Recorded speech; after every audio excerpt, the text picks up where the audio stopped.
check it out. How to get your CDL Class A. Now, I know this is the case, at least 10 years ago it was. I've had my CDL for, I think, 11 years now. 10 years. I'm 32, I got it when I was 21. But how to get your CDL. There's a lot of websites out there and companies that want to sell you a $5,000 course to get your CDL. While not a bad way to go necessarily, I would not recommend that way to go. If you want to get your CDL, just get your Class A. If you're going to go through all the work, just get your Class A. And we'll cap this off. So a lot of people who want their CDLs, they either want to drive over the road semi-truck, or they want to be able to drive things like a dump truck, concrete truck, vehicles that are in the overall construction and transportation industry. There's a lot of extras that you can add on, such as hazmat, such as duals, a lot of add-ons that I really don't know a lot about, because the whole DOT rules, getting your Class A, it can kind of be a very confusing mess. So we're going to keep this simple, and there's CDL Class A, B, and C. Reason why you need a CDL: if you're going to haul or drive any vehicle or any combination vehicle over 26,000 pounds. So what does combination vehicle mean? It means this pickup and a trailer that could potentially weigh over 26,000 pounds. It means your half-ton pickup, not that it would be legal, but if you have a half-ton pickup and you put a 25,000 pound trailer behind it, you're going to be over 26,000 pounds. You're going to be required to have a CDL. That's really just an example. I don't recommend that, but it's an example.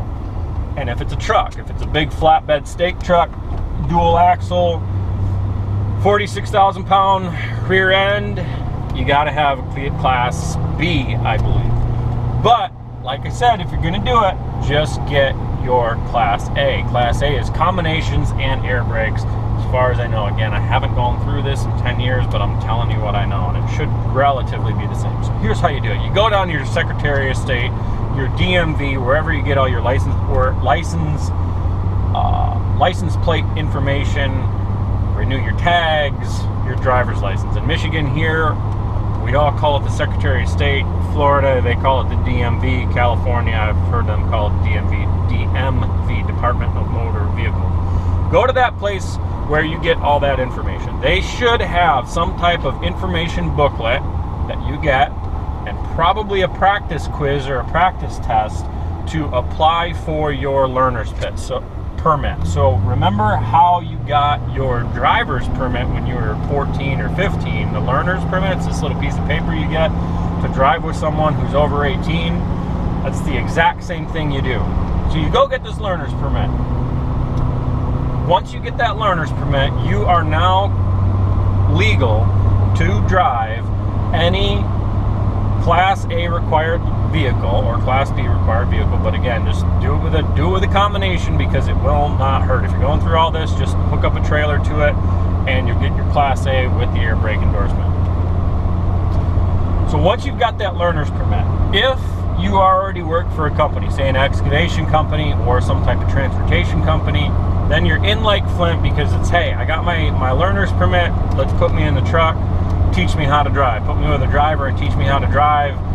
You know, do whatever it takes. If maybe you can't get paid for it, so on the weekends, hey boss man, hey friend who's already who works with you, got their license, can we go out on a Saturday, drive the truck around, teach me some things, I want to get my CDL. Just take that initiative to go out there and do that. If you don't work for a company who has 26,000 pound and over rated trucks, you need to go get a job for a company who has those type of vehicles, whether it's excavating, whether it's septic sewage pumping, whether it's maybe some type of transportation company that you just have to find a job in that niche, in that field. You're probably most likely able to get a job within a company, again, like a big excavation company. They're hiring people all the time. So that is your in, and whether that's large underground, like just I think excavation or site work development is your easiest way to get a job. And this lines up too with gaining that paid experience to eventually go out on your own if that's something that fits you, your personality, and if that's what you want to do. So get a job. You're probably going to have to shovel and be a laborer for a year, but within that year, you show up with your learner's permit. If someone showed up on my door and I needed to hire someone I do, but I have those people already. Let's say in 5 years, I need a CDL driver. Somebody shows up at my door with their learner's permit, probably a young person, eager to learn, wants to do some things, and wants to learn the trade. I would be all over that. I would figure out a way to get this kid hired and help him start driving the truck and making it happen. So just because you're showing up with your learner's permit already in hand. So I'd highly recommend doing it that way. You get the free training, paid training on excavation, on stuff. Then you get probably to learn how to drive a truck for free as well. You're not going to have to pay the thousands, $2,000, $5,000, $10,000 in fees to get your training. And really the best training that you're going to get is from someone who's driving a truck consistently day in, day out, and that's going to be just your best bet, in my opinion. Where are we going with this? We're going to wrap this up. After you drive for a while and you feel confident and comfortable in driving a truck with a trailer, all you have to do is call up, and you'll be able to find this. I don't even know where to get it in my town, but I'd call my friend Denny and be like, hey, who does CDL driver's training course or driver's training tests? Once you're ready, once you feel confident, you can do the walk around. The walk around is the hardest part. You got to check all your airlines, all your fluids, your tires. You got to check everything. That's the hardest part. The easy part's driving the truck. Once you're ready for that test, call that person, call that guy, call that girl. You're going to have to pay the fee, which is anywhere probably from $100 up to $500. You probably should be able to get a driver's training test completed, I would guess around $250. And that's from the actual person who's coming out, riding with you, and basically quizzing you on your skill level of driving the vehicle and making sure that you're going to pass. So that's really what you need to do.